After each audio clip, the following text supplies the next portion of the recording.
Hello investors. This video is a part of our 2 minutes concept video series, and in this video we're going to discuss about credit spreads, what they are and what they mean to an investor in corporate bonds. Credit spread is the difference between yields of government bonds and corporate bonds of similar maturities. Example of credit spread is as follows.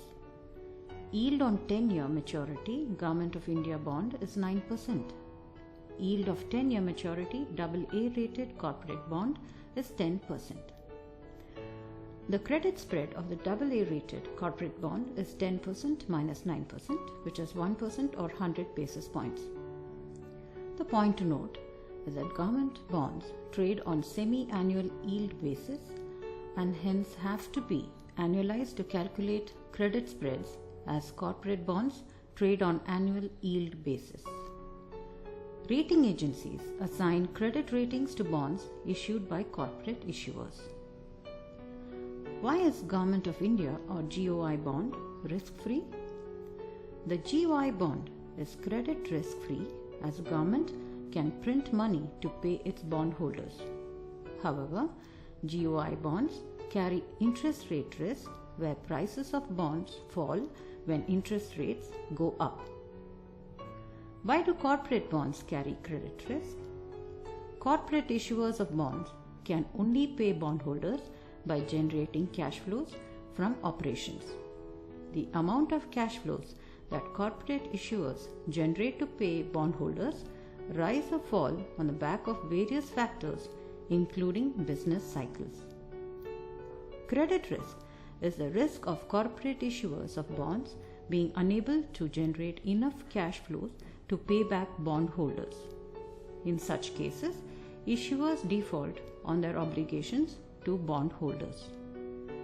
Rating agencies assign credit ratings based on an issuer's ability to generate cash flows to pay bondholders.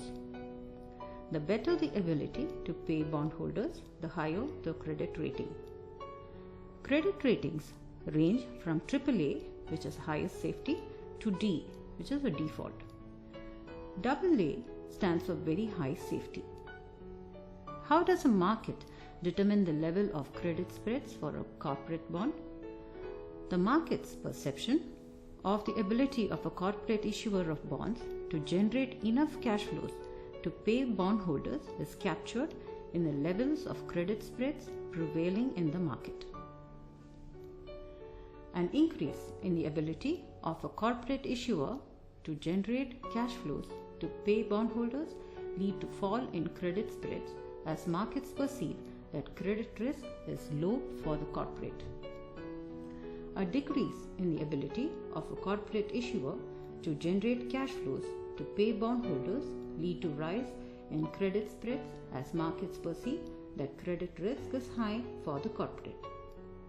For example, if the market believes that the AA rated corporate issuer is generating higher cash flows from its operations, the credit spread of 100 basis points on its 10-year maturity bond is likely to decrease to 75 basis points.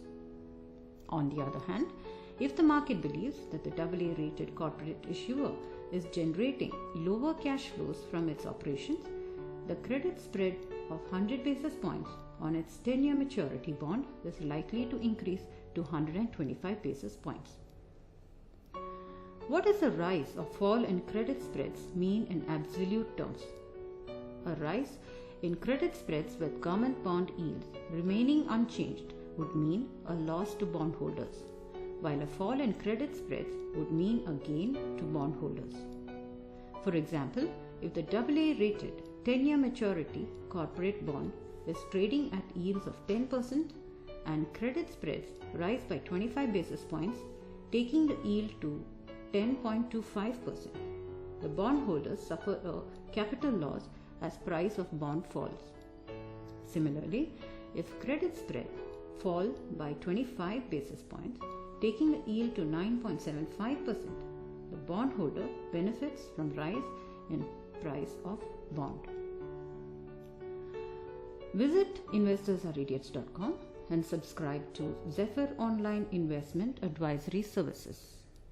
and secure your financial future. Do like the video if you find it useful, and don't forget to share and comment.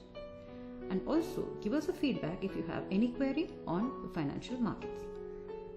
Download our mobile app for Android and iOS devices to remain up to date all the time. We are also available on Facebook, Twitter, and Instagram.